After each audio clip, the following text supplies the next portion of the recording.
Brianna with Wealth by Real Estate, and today we're going to go over some questions that some of our group members have asked us, and we're going to do our best to answer them. If you want to be a part of our real estate investing discussions, then please join our Facebook group, subscribe to our YouTube channel, and then join our other social media platforms. The first question that we have is from Lacey Hall, and she asked where to find a hard money lender, what to expect from hard money lenders, and then what you need to qualify for a hard money loan.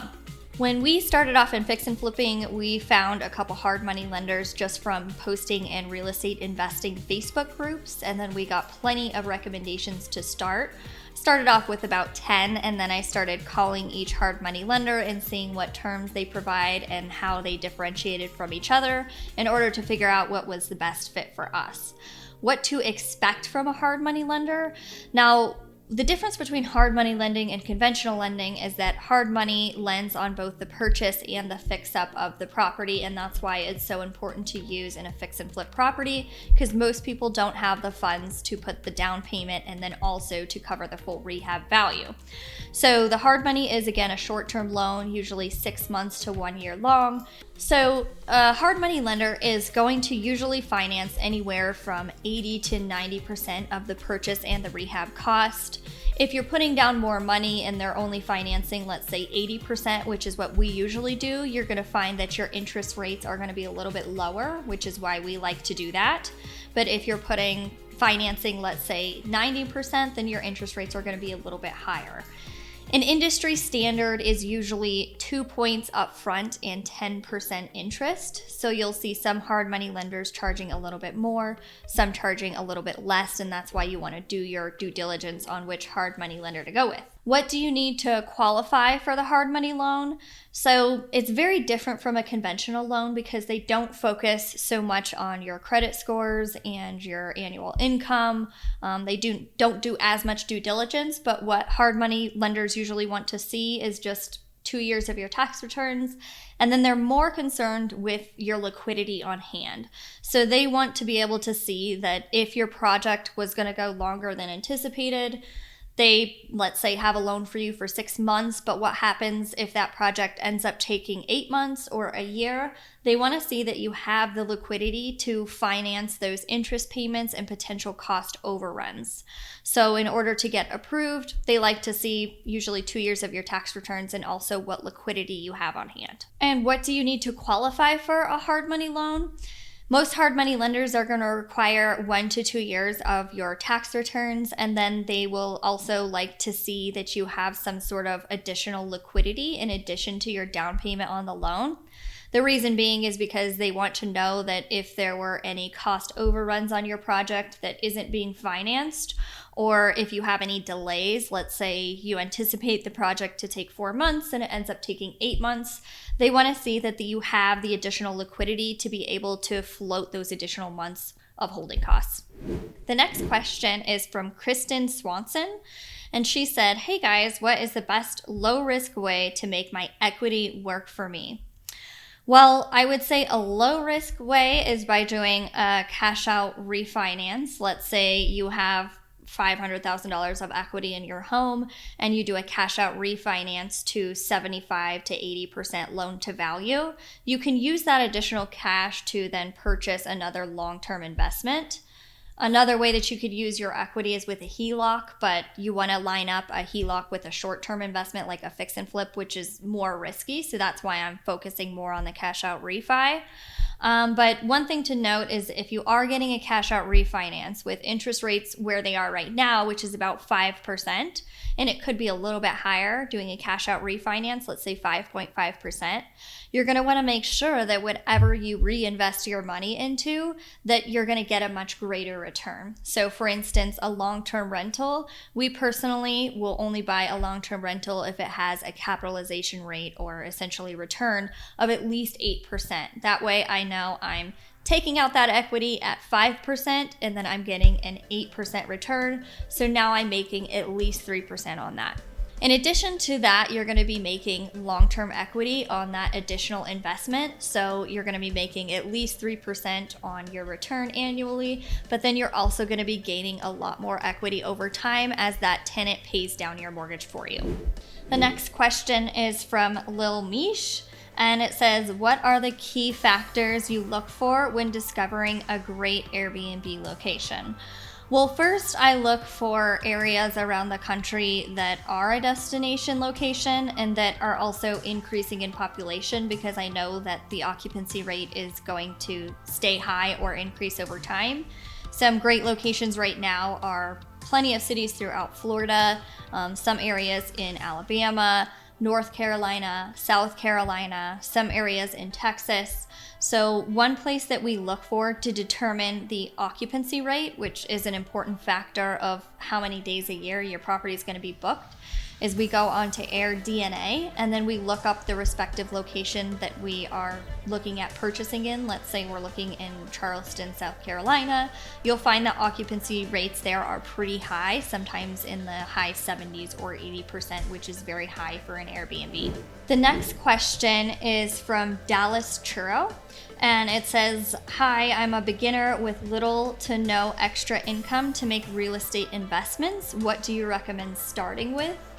One thing that I think is a brilliant way to get started in real estate investing is to purchase your first property using an FHA loan, which means that you only have to put 3% down, but also to look for a multi-unit property as opposed to a single-family property.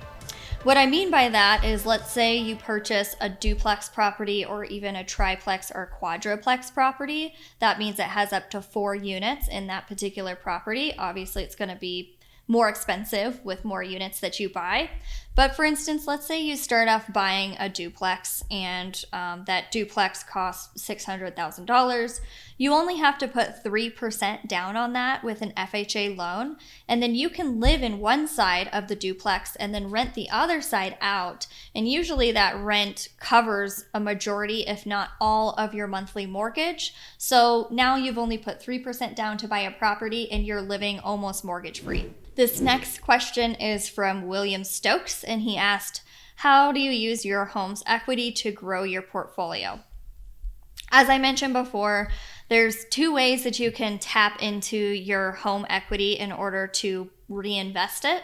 One way would be getting a home equity line of credit, which is essentially a line of credit on your home equity that you can then draw on, and it's interest-only payments.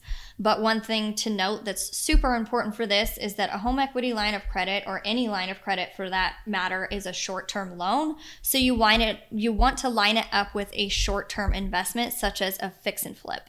Some people ask me, should I use my home equity line of credit to purchase a long-term property? And my answer with that is always going to be no, because you're using a short-term loan facility to purchase a long-term property, and that could be very risky. So we do use our home equity line of credits to do fix and flips, because home equity line of credits are cheaper than the hard money that we're getting. So if you want to do that, you can. And then another way of tapping into your equity is by doing a cash out refinance and then using that cash to purchase usually long-term investments. So those are the 2 ways that you are using in order to tap into your equity to reinvest. I'll note again that if you're tapping into that equity and let's say on a home equity line of credit, you're paying 6%, you want to make sure whatever you are investing in gets a greater return than that 6%. Similarly, if I'm doing a cash out refinance at 5%, I want to make sure whatever I'm purchasing gets me a greater return than 5%. This next question is from William Stokes again, and he asked how to determine a flip from a hold. Well, first of all, with a fix and flip, you need a pretty deep spread. Let's say you purchase a property at $400,000, you estimate the rehab at $100,000. I'm going to need to sell that at least for $600,000 to $650,000 in order for me to make a profit. So you need a pretty substantial spread in a fix and flip in order to make money on it. And so, if I have that deep spread, I'm usually going to flip it. But sometimes I find a property that might not have as deep a spread for a fix and flip, but then I analyze it for a rental. So first, what I'm going to do is One, I always like to see the bedroom count be high or have the ability to be high. So if I purchase a property, I want to see at least 3 bedrooms in my rentals. And then I always buy a single family for a rental too. I don't hold condos or townhouses just because I don't like dealing with the HOAs. So again, if I'm looking at it for a long-term hold as opposed to a flip, I'm going to look at Rent-A-Meter, and I have an account with Rent-A-Meter so that I can see the comps in more detail. And I'm going to estimate what I can get on that property long-term, and then I'm going to see if I get a cap rate of at least 8 to 10% on that. And if I do, then usually it's going to make a good rental. One other thing is that with rentals, we don't go all out like we do in a fix and flip for the rehab. We do what's called a rental refresh, and we make it nice, but not overly nice, because you can easily over improve for a rental and make not as great returns. So one thing that we do is new flooring, possibly paint, sometimes baseboards, maybe getting new hardware and light fixtures throughout, painting the cabinets, making it nice for a rental, but not over improving it. And then finally, I would say price point. So fix and flip that's $1 million can be a great fix and flip, and you can have a huge spread for it. But if a property is that expensive, it's usually not going to make a good long-term hold, and your returns are going to be really low, and it's going to be risky as well, because you're going to have a pretty low tenant pool for who can afford that type of property. So my rental properties, I usually like to focus on $600,000 or less in the Denver market, which is under the average price in the market. This next question is from Pamela Alele, and she asked, how do you find a home to invest in, especially in this market that we are in? Well, first of all, you have to be really prepared, because in a competitive market, it's usually whoever is first to the table and who's most aggressive who's going to get that property. So if you're looking to buy a property, you need to be pre-approved with a loan, whether it's a hard money loan and you're doing a fix and flip, or a conventional loan and you're just looking to buy that property for a long-term hold. You want to have that loan ready to go, and you want to have the money in your account and ready to purchase that property. Secondly, I would say get connected to as many real estate agents in your area and wholesalers in your area. If you don't know what a wholesaler is, they spend all of their time just trying to find value add properties, and they purchase those properties at a deal and then resell it to investors. But usually you have to buy that using a hard money loan or cash. So it depends on your application, but again, get connected to as many real estate agents as you can, see what upcoming listings they have, and then also get connected with as many wholesalers as you can. This next question is from Fabian Robles, and he asked, wholesaling in some aspects has a bad name, and some, if not most beginners, avoid it. What do you think about wholesalers, and where would you start your real estate adventure? Well, yes, wholesalers have a reputation for putting out bad deals, because what they tend to do is underestimate the rehab of the property and overinflate the after repair value, or the value that they think you can sell it for on the back end. And so the big thing is, one, to be connected to, at the beginning, as many wholesalers as you can, and just be getting deals from as many of them as you can. But it's your responsibility to know and to educate yourself whether that's a good deal or not.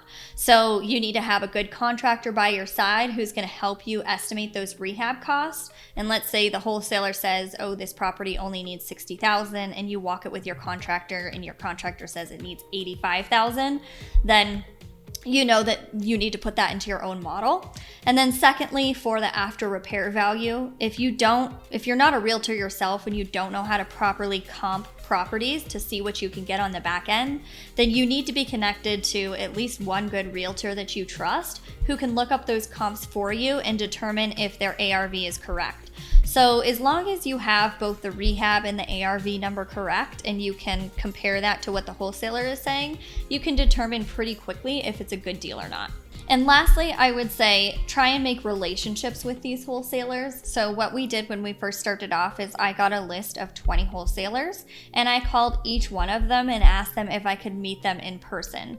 If you meet these wholesalers in person and let them know exactly what you're looking for and what's your bread and butter, like let's say your specialty or what you want to focus in is properties around the $500,000 range, maybe in this particular area, and you make a relationship with that wholesaler and show them that if they find you properties in those areas that are good deals, you'll buy it every time, then sometimes they will give you first dibs at the properties that they get. So we have pretty close relationships with just a few of our wholesalers, and they always give us first dibs on the properties because one, we perform when we get the properties, and then two, they know what we think is a good deal, so they only send us deals that we know we would buy. Thanks for joining for some of this back and forth question and answer. Keep the questions coming because we really enjoy answering these questions for you and having these discussions. Again, make sure that you join our Facebook group in order to ask some of these questions and get some good answers for you. Make sure to subscribe to our YouTube channel and then join our other social media channels as well.